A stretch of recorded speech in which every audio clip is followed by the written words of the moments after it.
currencies, which would reduce their dependency on the US dollar. The Common Market for Eastern and Southern Africa, or COMSA, has launched a digital payment system. It would allow the 21 member nations of the regional economic bloc to settle cross-border payments in local currencies, eliminating the need to convert them into hard currencies like the American dollar for international trade. For decades, the global economy has been defined by systems designed far from African shores. The flow of money, trade, and credit has often passed through foreign institutions before returning home. But a quiet revolution is unfolding. From Accra to Nairobi, from Cairo to Cape Town, Africa is building something unprecedented, a financial system built by Africans for Africans. It began with a question whispered in policy circles and central banks.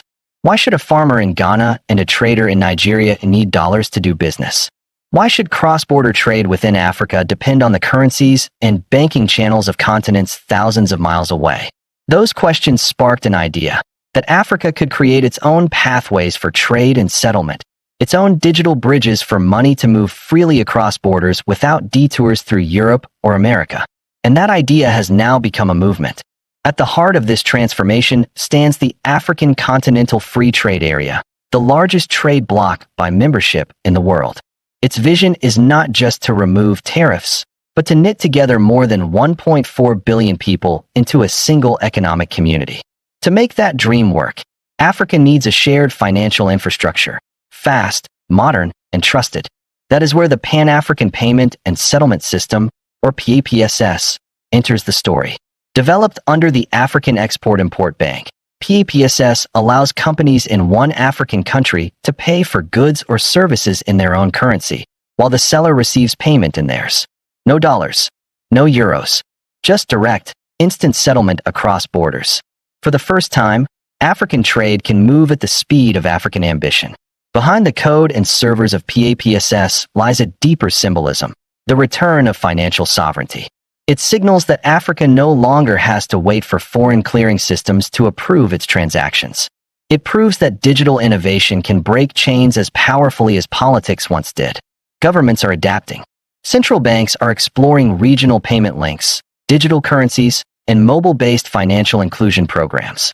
From Nigeria's eNaira to Ghana's pilot eCedi, from South Africa's Project Coca to the East African Community's digital payment framework, experimentation is everywhere.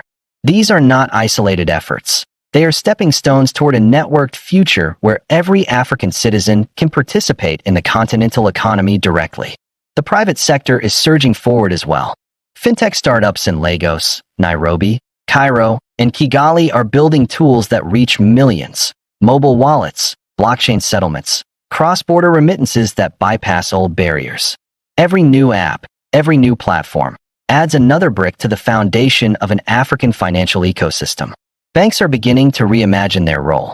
Instead of competing to hold foreign reserves, they are investing in regional trade financing, small business credit, and infrastructure lending. Institutions like the African Development Bank and Afreximbank are launching initiatives to underwrite continental trade, issue bonds in local currencies, and expand credit lines for manufacturing and logistics. It is a shift from dependency to partnership, from extraction to creation. For ordinary Africans, the impact is tangible. Merchants once forced to wait weeks for international wire transfers now receive funds instantly. Exporters pay lower transaction fees. Young entrepreneurs can sell software, art, and services across borders without watching their earnings shrink through conversions. The digital economy, powered by African payment rails, is connecting lives that were once divided by bureaucracy. Yet the transformation is not just economic. It is psychological. For generations, financial narratives about Africa were written elsewhere. Now, the continent is writing its own chapter, one that speaks of resilience, innovation, and trust in its own potential. The new system is not built overnight. Challenges remain: currency volatility, regulatory harmonization, cybersecurity, and political coordination. But each step forward reduces the gap between vision and reality. In 2002, the African Union declared that peace and development required economic independence. 2 decades later, that goal is taking form not in speeches, but in servers, fintech hubs, and policy frameworks. Each country that links its payment infrastructure to the continental grid strengthens the whole. Each local bank that adopts the PAPSS network or supports AfCFTA trade finance contributes to the architecture of a new era. International observers are watching closely. Economists who once dismissed Africa as a consumer market now speak of it as a financial frontier, a laboratory for innovation that could influence how emerging economies everywhere handle money. Because the systems Africa builds today are designed for scale, for youth, and for speed. They are digital from birth, mobile by default, inclusive by necessity. And as digital trust deepens, other possibilities emerge. Regional stock exchanges are exploring integration. Development banks are testing African currency bonds. The dream of an African Monetary Institute, a central coordinating authority for continental financial policy, is slowly moving from theory toward planning. Even without a single currency, Africa is weaving a single network of value. Across the continent, data centers hum with energy, coding teams work through the night, and policymakers meet to align laws for fintech, anti-money laundering standards, and consumer protection. Every line of code and every signed regulation brings Africa closer to financial autonomy. And in cities everywhere, a new generation feels the momentum. They grew up online. They understand that money is no longer paper, that borders are no longer walls. They see that if Africa can control its own digital payment infrastructure, it can control its economic destiny. To the rest of the world, this shift may appear gradual, but on the ground, it feels like a surge, an awakening fueled by necessity and powered by innovation. No longer is Africa only a source of raw materials. It is now a source of code, of platforms, of solutions. Its engineers are not waiting for permission. They are rewriting the operating system of African trade. That is why international partners are taking notice, not in fear, but in respect. A continent once described as emerging is emerging on its own terms. And as Africa's financial networks mature, they open doors for investment, for technology transfer, and for genuine partnership. The future global economy will not be shaped by one reserve currency alone, but by interconnected systems that reflect the diversity of the world's people.